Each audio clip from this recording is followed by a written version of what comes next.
The distress call crackled through empty frequencies at 3:47 hours, a desperate plea that should have reached an entire airbase but instead dissolved into the Afghan night like smoke. 12 Marines, call sign Viper Actual, pinned in a valley the locals called the Devil's Throat, were screaming into radios that no one answered. Their position was compromised, ammunition critical, casualties mounting. The Taliban had them surrounded on 3 sides, and the fourth was a cliff face that promised only death. Captain Rodriguez keyed his radio again, voice steady despite the chaos erupting around him, requesting immediate close air support. The response was silence, the kind that kills. What the Marines didn't know was that their transmission had bypassed every active channel, routing through a decommissioned frequency that hadn't been monitored in years, except someone was listening. 70 miles north, a solitary A-10 Thunderbolt II sat on a forgotten auxiliary strip, its titanium bathtub cockpit gleaming under stars that seemed indifferent to the violence below. The pilot had been conducting a solo night navigation exercise, a routine training sortie that should have been unremarkable. When that fragmented distress call pierced her headset, she went absolutely still. The voice was breaking up, coordinates barely intelligible, but the desperation was crystal clear. She checked her tactical display. No other aircraft in the sector, no response from command, nothing but that lone transmission fading in and out like a dying heartbeat. Her hand hovered over the throttle. Protocol demanded she report it, wait for authorization, follow the chain of command that had kept her grounded in training missions, while male pilots half her skill level flew combat sorties. But protocol didn't account for 12 men dying in real time, while bureaucracy decided if their lives were worth the paperwork. Major Elise Carta had been flying for 14 years, longer than some of her squadron mates had been alive. Her call sign was Revenant, a name she'd earned after surviving a catastrophic engine failure over hostile territory during her second deployment, gliding a crippled aircraft 20 miles to friendly lines when everyone assumed she was already dead. That was 9 years ago. Since then, she'd become what the Air Force politely called administratively complex. Too many incident reports questioning inadequate intelligence, too many times she'd pushed back against commanders who treated air support like a video game. They'd shuffled her between bases, buried her in training rotations, made her invisible. Tonight she was supposed to be invisible. She toggled through frequencies, confirming what she already knew. No one else had heard that call. Command was silent. The tower was silent. She was the only asset in range, the only one who knew those Marines existed. Her thumb traced the worn patch on her flight suit, right above her heart, a small raven clutching lightning bolts, unofficial and technically against regulations. She thought about her brother, about sand and blood and promises. Then she pushed the throttle forward. The Thunderbolt's twin turbofans roared to life. The A-10 Warthog wasn't beautiful. It was a flying tank wrapped around a cannon, designed when elegance meant survival and aesthetics meant nothing. As Revenant lifted off without clearance, without authorization, without anything but coordinates sketched on her kneeboard and a transmission that might have been a ghost, she felt the familiar weight of the aircraft settle around her like armor. The night swallowed her immediately. She flew low, dangerously low, using the terrain to mask her approach. Her hands moved across controls with the unconscious precision of muscle memory, years of training compressed into instinct. The radio remained silent. She'd switched off her transponder, making herself invisible to friendly radar. If command didn't know she was coming, they couldn't order her back. The logic was flawless and would probably end her career. She didn't care. The Devil's Throat was a geographical nightmare, a valley carved by ancient water into jagged cliffs that created natural ambush corridors. Intelligence had flagged it months ago as Taliban territory, too dangerous for ground operations without overwhelming force. Somehow, Viper Actual had ended up there anyway. Revenant checked her weapons systems, a full combat load she wasn't supposed to have on a training run, but some maintenance chief had looked the other way. The GAU-8 Avenger cannon, 7 barrels of 30mm hate capable of firing 65 rounds per second. Maverick missiles hung under her wings like sleeping predators. She was a flying cemetery, and she was about to make house calls. The valley appeared on her infrared display like a wound in the earth, heat signatures blooming in patterns she'd learned to read like language. 12 cold spots clustered behind rocks, the Marines, their body temperatures dropping from exhaustion and blood loss. Surrounding them, dozens of hot signatures, muzzle flashes visible even from altitude. The Taliban had brought numbers, and they were tightening the noose. Revenant keyed her radio to the emergency frequency, her voice cutting through the static like a blade through silk. Viper Actual, this is Hog 1. I've got eyes on your position. Authenticate Lima Charlie. The response was immediate disbelief and hope tangled together in Captain Rodriguez's voice. Hog 1, Viper Actual, we weren't expecting. Who authorized? She cut him off. Save it, Marine. I need targets. There was a pause, the sound of gunfire sharp in the background.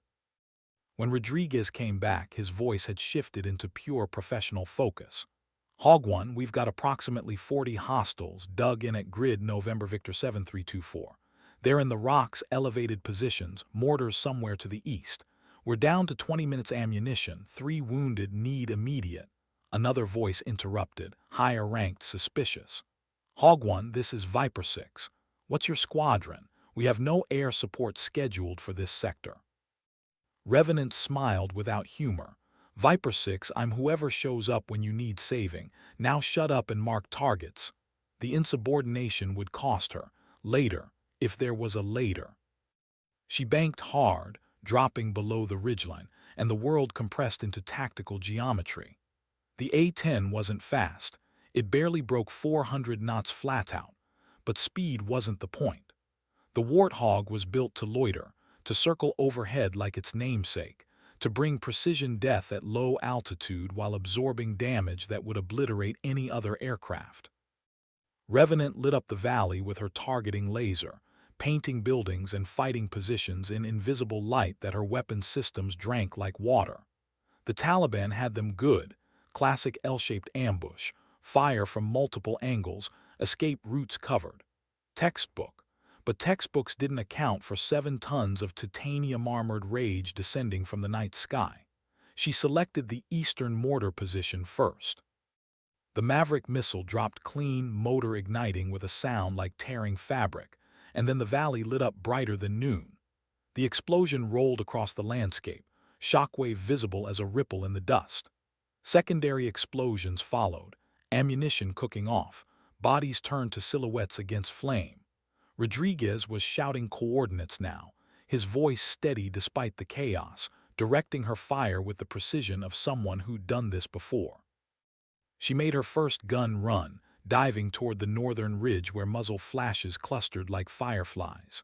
The GAU-8 spoke with a sound that defied description, a mechanical roar that wasn't quite gunfire, wasn't quite thunder, something older and more primal.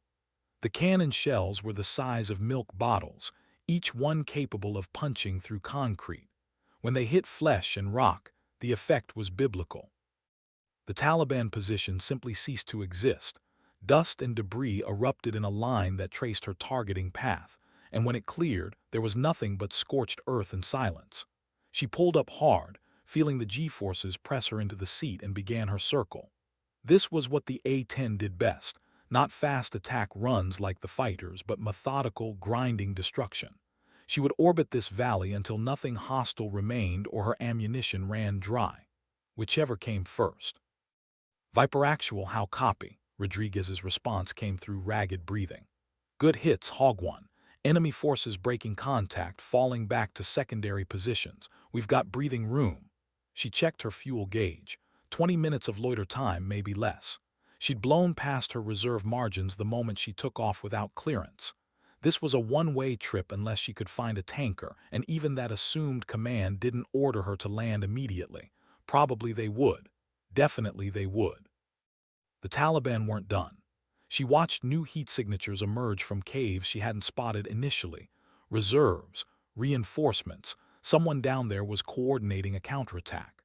They'd expected the Marines to be alone, easy prey. Now they were adapting, trying to figure out how to fight a predator that circled overhead like judgment itself. Revenant selected her next target and dove again, the Warthog's airframe groaning with strain as she pushed it past recommended speeds. The second gun run was longer, stitching 30mm death across the southern approach where Taliban fighters were trying to flank the Marines' position. She could see them scattering on infrared, some trying to find cover, others returning fire with small arms that couldn't reach her altitude. Futile, beautiful, sad. She thought about her brother again, wondered if he'd seen something like this from the other side. The terrible angel descending, the moment when you realize you're not the hunter anymore. The thought made her squeeze the trigger harder. When she pulled up this time, her hands were shaking, not from fear, from something older. The radio crackled with a new voice, different frequency. Command had found her. Unidentified aircraft conducting unauthorized combat operations. This is Bagram Tower. You are ordered to break contact immediately and report to base. Authenticate your call sign and squadron. She switched off that channel without responding. Viper Actual needed her more than her career did. Rodriguez came back online, his voice carrying something that might have been awe. Hog One, whatever happens after this, we won't forget. You're giving us a chance. She didn't respond immediately, too busy lining up her third run. When she finally keyed the radio, her voice was flat, professional. Just doing the job, Marine. Mark your next target. The battle developed a rhythm, brutal and mechanical. She would identify concentrations of enemy forces, dive, destroy, climb, circle, repeat. The A-10's ammunition counter ticked down steadily, each number representing lives ended, positions obliterated, chaos sown among an enemy that had thought themselves untouchable. Below, the Marines began to move, using her fire support to extract from their worst positions, consolidating around defendable terrain. Rodriguez coordinated like a conductor, calling targets and corrections, turning her firepower into a surgical instrument instead of a blunt hammer. They'd never met, would probably never meet, but in those moments they were perfectly synchronized, air and ground working as a single weapon. Her warning lights began illuminating one by one. Low fuel, low ammunition, heat warnings on the gun barrels. The A-10 could take punishment, but it couldn't ignore physics forever. She'd been circling for 40 minutes, far longer than should have been possible on her fuel load. She'd been running emergency lean, sacrificing power for endurance, and now the bill was coming due. Viper Actual, Hog One. I'm Winchester on missiles, gun ammunition at 15%. Fuel critical. Need to know if you can hold without me. The silence that followed felt like an eternity. Then Rodriguez, his voice carrying weight she couldn't quite identify. Hog One, enemy forces have withdrawn to grid November Victor 7-5. We can hold current position. Medevac is inbound, 20 minutes out. She should have felt relief. Instead, she felt hollow. The adrenaline was fatting, leaving behind the crash that always followed combat, the shaking hands, the dry mouth, the sudden awareness of everything that could have gone wrong. She'd violated direct orders, stolen an aircraft for all practical purposes, engaged in combat without authorization. The book they'd throw at her wouldn't be a book, it'd be an entire library.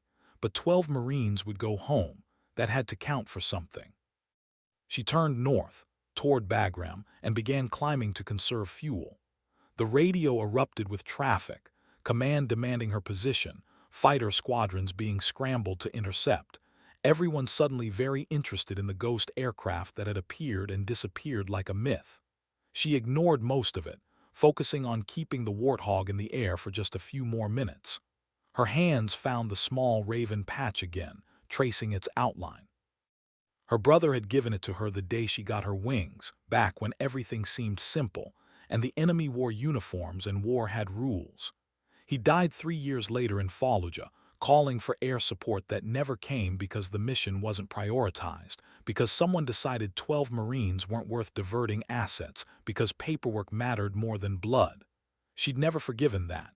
Tonight she'd made it right, or tried to, or something. Bagram appeared on the horizon, lights blazing in the darkness like an angry constellation. She could see aircraft stacking up in holding patterns, waiting for her, ready to escort her down like a criminal. Which technically she was. Unauthorized combat operations, violation of airspace protocols, insubordination, theft of military assets. They'd have her rank before sunrise. She keyed the radio one final time, broadcasting on the emergency frequency. Bagram Tower, this is Major Elise Carta, call sign Revenant, inbound single ship. I am fuel critical, no emergencies, requesting direct approach. The response was immediate and cold. Revenant, Bagram Tower, you are ordered to land immediately. Security forces will meet you on the taxiway. Acknowledge. She almost laughed. Security forces, like she was going to try to escape. Roger, Bagram, rolling in. The landing was textbook perfect, muscle memory carrying her through the final approach even as exhaustion tried to drag her under. The A-10 touched down with barely a bounce, thrust reversers howling, and she taxied clear of the active runway following the marshaller's lights. They guided her to an isolated spot on the ramp, far from the other aircraft. Quarantine position, where they put planes that might be compromised or pilots who definitely were. She shut down the engines, the sudden silence deafening after hours of turbine noise. Her hands were steady now, going through the post-flight checklist with automatic precision. Master switches off, hydraulics secured, weapons safe. The routine helped, gave her something to focus on besides the jeeps racing toward her position, lights flashing. She unstrapped slowly, deliberately, then popped the canopy. Night air rushed in, cold and sharp, carrying the smell of jet fuel and distant mountains. She climbed down the ladder with her helmet bag and kneeboard, boots hitting concrete just as the security detail arrived. An air police captain stepped forward, young and nervous, clearly uncomfortable with arresting a field-grade officer. Major Carta, you're ordered to come with us. Colonel Harrison wants to see you immediately. She nodded, unsurprised. Harrison was the wing commander, a by-the-book officer who'd never liked her, never understood why she kept pushing against regulations that he saw as sacred law. This would be his chance to finally be rid of her. Lead the way, Captain. They drove in silence through the base, past rows of aircraft and sleeping buildings. Bagram at night was a different world, quieter, almost peaceful if you ignored the constant background drone of generators and the occasional helicopter launching into darkness. She watched it all pass by, memorizing details, knowing she might never see it again. Not as a pilot, anyway. Colonel Harrison's office was exactly what she expected, neat, organized, walls covered in plaques and photographs documenting a career built on regulations and predictability. He sat behind his desk like a judge, two other officers flanking him. One she recognized as Major Chen from operations. The other was a lawyer, JAG Corps, which meant this was already worse than she'd thought. Harrison didn't invite her to sit. Major Carta, do you have any idea what you've done? She met his gaze steadily. I provided close air support to Marines under fire when no other assets were available, sir. His face reddened. You stole an aircraft. You violated airspace protocols. You engaged in combat without authorization. You ignored direct orders to break contact. You've created an international incident. Do you understand that? Pakistan is demanding answers about unauthorized military aircraft operating near their border. The chain of command is fractured because nobody knew who authorized your mission, and you did all of this on a training sortie. She kept her voice level. With respect, sir, those Marines are alive because I violated your protocols. They were calling for help that nobody else answered. Chen spoke up, his voice quiet. Nobody else heard that call, Elise. The frequency they were using was decommissioned. It was routed through backup systems that aren't monitored anymore. You shouldn't have heard it either. Something cold settled in her chest. She'd thought it was just bad luck, wrong frequency selection under stress. But if the channel was decommissioned, if it shouldn't have been monitored at all, then she'd intercepted a transmission that wasn't meant to exist. A ghost call on a ghost frequency, heard only because she'd been in exactly the wrong place at exactly the right time, or the right place, depending on how you looked at it. I heard it, she said simply. That's all that matters. Harrison leaned forward, his voice dropping into dangerous quiet. What matters is that you acted like a vigilante. The military operates on discipline and order. You don't get to decide which rules apply to you. You don't get to play hero when the mission parameters don't suit your personal code. The JAG officer cleared his throat. Major, you're being charged under Article 92, failure to obey order or regulation, and Article 87, missing movement. Given the severity of your actions, a court-martial is inevitable. You're grounded effective immediately, pending formal proceedings. She'd known it was coming, but hearing the words still hit like physical force. Grounded. The one thing a pilot feared more than death: to be earthbound, to watch others fly while you were chained to paperwork and consequences. Her entire identity, everything she'd built, stripped away because she'd chosen 12 lives over her career. The rational part of her brain acknowledged they were probably right. She'd violated fundamental regulations. The military couldn't function if everyone just decided which orders to follow. But the other part, the part that had heard desperation in Rodriguez's voice, that had seen heat signatures going cold on her infrared display, that part had no regrets. Understood, sir. Harrison studied her for a long moment, and something flickered across his face that might have been disappointment or might have been something else entirely. You're dismissed, Major. Quarters arrest until the investigation is complete. Turn in your credentials and flight gear. She saluted, turned, and walked out. Behind her, she heard Chen say something quietly to Harrison, words she couldn't quite make out. It didn't matter. Her career was over. The story should have ended there. Pilot makes dramatic rescue, faces consequences, justice served. But war doesn't write Hollywood endings, and the Afghan night had one more act to play. She was being escorted back to her quarters, flanked by the nervous air police captain and a silent sergeant when her phone buzzed. Officially, she shouldn't have had it. Grounded pilots weren't supposed to maintain operational communications. But nobody had thought to confiscate it yet, so she checked the message. It was from an unknown number, text only. Revenant, Viper Actual here. Don't know what happens next, but wanted you to know. You saved 12 lives tonight. More than that, you saved faith. Semper Fi. She read it 3 times, throat tight, then deleted it before anyone could ask questions. The air police captain glanced at her. You okay, ma'am? She nodded, not trusting her voice. They walked the rest of the way in silence. Her quarters were standard officer housing, small and impersonal, walls decorated with photographs from deployments that now felt like ancient history. She set her helmet bag down carefully, then sat on the edge of her bed, still wearing her flight suit, smelling of sweat and gunpowder and jet exhaust. Her hands started shaking again. Not fear. Something else. The crash after action, the moment when your body remembers it was supposed to be terrified and retroactively tries to catch up. She let it happen, riding the wave of delayed reaction until it passed. Outside, she could hear aircraft launching, the constant rhythm of a forward operating base that never slept. Somewhere out there, pilots were flying missions she'd never get to fly again. The thought should have devastated her. Instead, she felt oddly calm. She'd made her choice. She'd face what came next. Hours passed. She showered, changed into utilities, tried to sleep and couldn't. Her mind kept replaying the mission, analyzing every decision, every weapons pass, looking for mistakes and finding none. She'd flown it perfectly. That was almost worse, to know she'd done everything right and still be facing destruction. Dawn was breaking when someone knocked on her door. She opened it to find Chen standing there alone, holding 2 cups of coffee. "Can I come in?" She stepped aside wordlessly. He handed her a cup, then leaned against the wall, studying her with an expression she couldn't quite read. "You should know," he said quietly.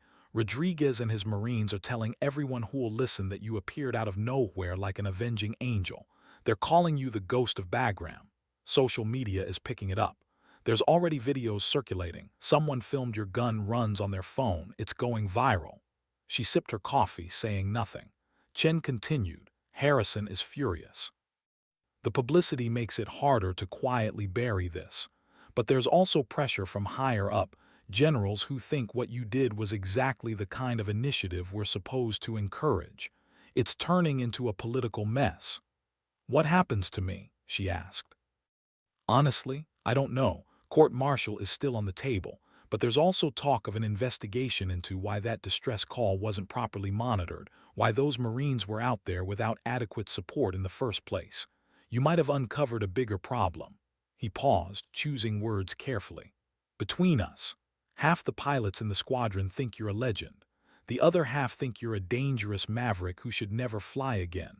Command doesn't know what to do with you. She smiled without humor. Story of my career. Chen set down his coffee. For what it's worth, Elise, I would have done the same thing. We're supposed to save lives. That's the whole point of the uniform. You remembered that when everyone else forgot. After he left, she stood at her window watching the sunrise paint the Hindu Kush in shades of gold and crimson. Somewhere in those mountains, 12 Marines were waking up to see another day. That had to mean something. It had to be worth what it cost.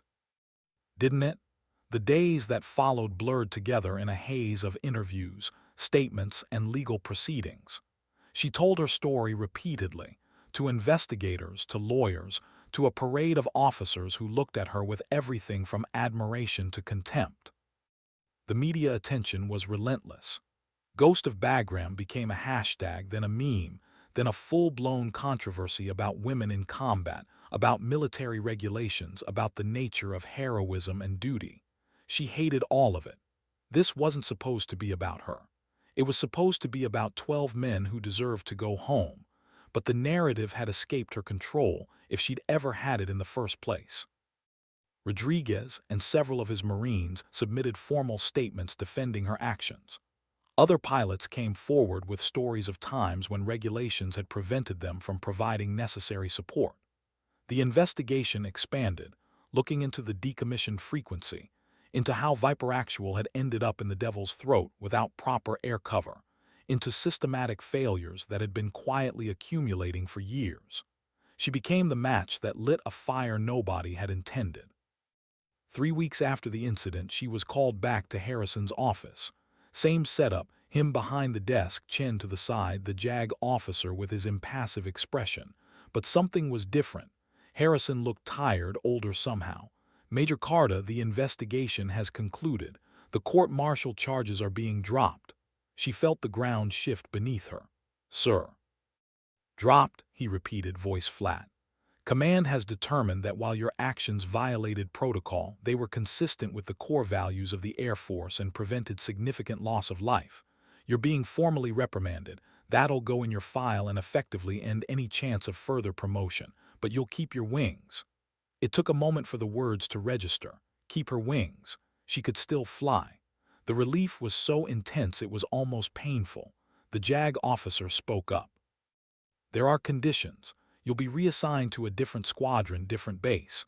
There will be additional oversight on your missions, and you'll be required to undergo evaluation to ensure you can operate within command structure. She nodded slowly. It was better than she'd hoped for, worse than she'd feared. A compromise that satisfied no one but kept her in the air. That was enough. Understood, sir. Harrison leaned back, studying her. Off the record, Major. What you did that night, it was either the bravest thing I've ever seen or the most reckless. I still haven't decided which. But those Marines are alive, and that counts. Remember that regulations exist for good reasons, but they're not more important than the lives they're meant to protect. It was the closest thing to approval she'd ever get from him. She saluted and left before the moment could turn complicated. Outside, Chen caught up with her. Where are they sending you? Didn't say. Probably somewhere remote where I can't cause more trouble. He grinned.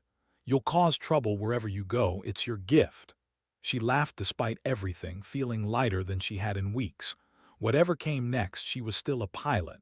Everything else was details. The reassignment orders arrived 2 days later. Forward air controller training at Nellie's, teaching new pilots how to coordinate close air support. Not combat flying, but important work.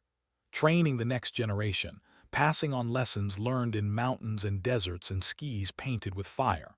She packed her gear slowly, taking time to fold each item, to remember what it meant. The flight suit that had been with her through 3 deployments. The helmet with its custom paint job that maintenance had technically forbidden but never quite gotten around to removing. The small raven patch, still unofficially attached above her heart. As she was loading her truck, Rodriguez appeared. Captain Carlos Rodriguez, out of uniform, looking uncomfortable on an Air Force base. He spotted her and walked over, moving with the careful precision of someone recently injured. She met him halfway. They studied each other for a moment, two people who'd never met but knew each other in the way only combat could forge.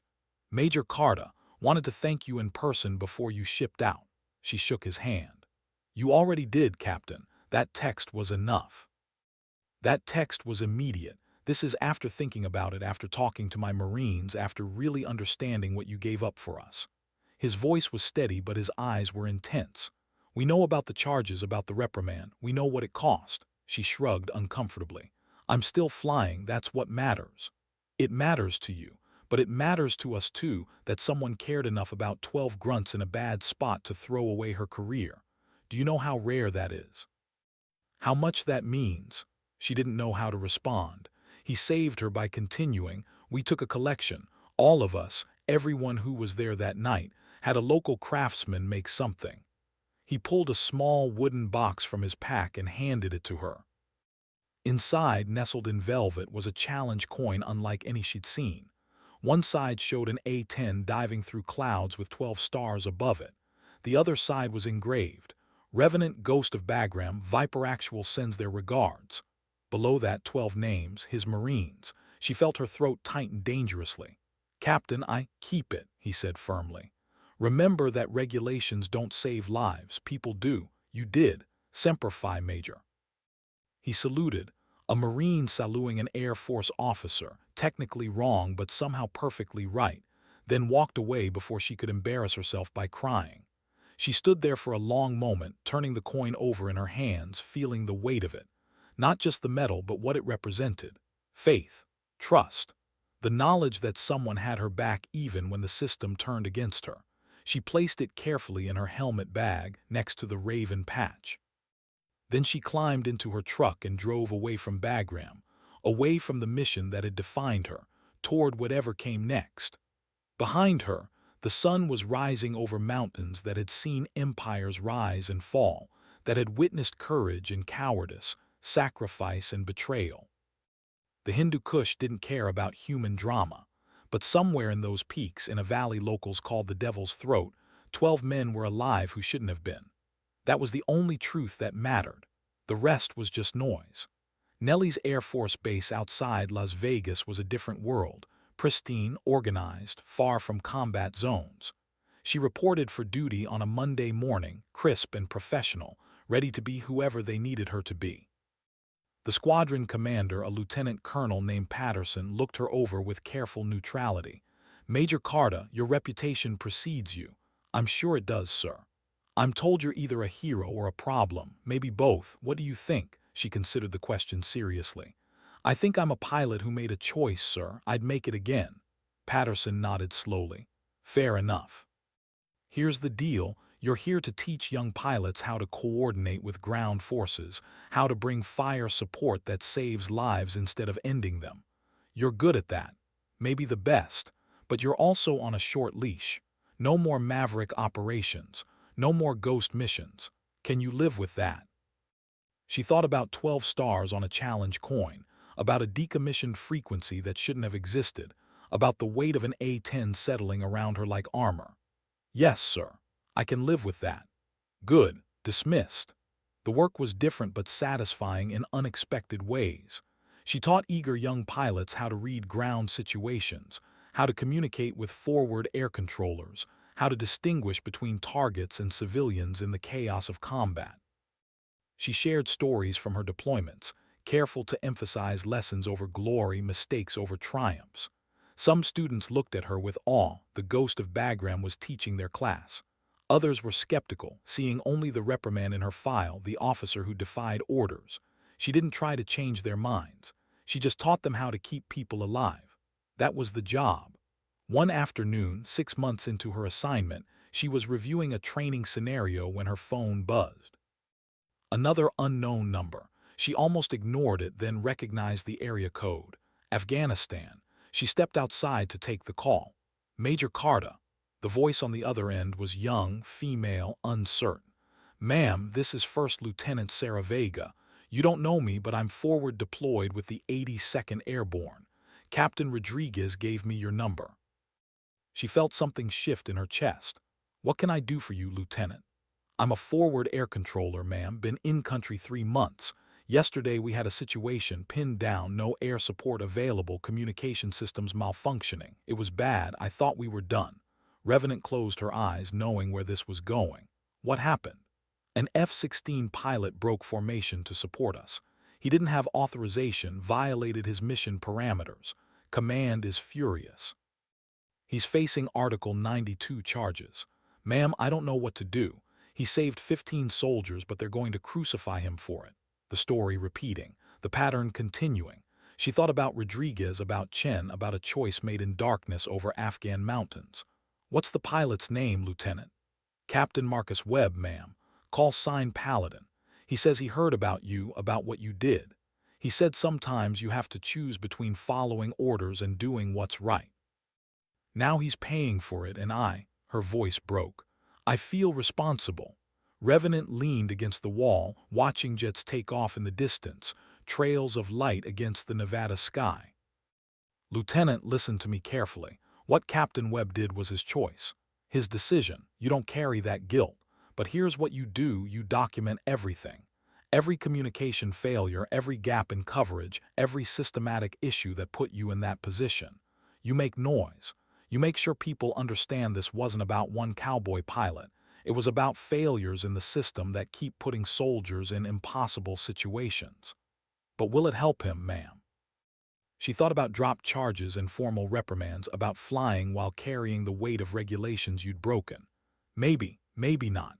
But it'll help the next soldier who calls for support and doesn't get it. It'll help fix the system so fewer people have to make impossible choices."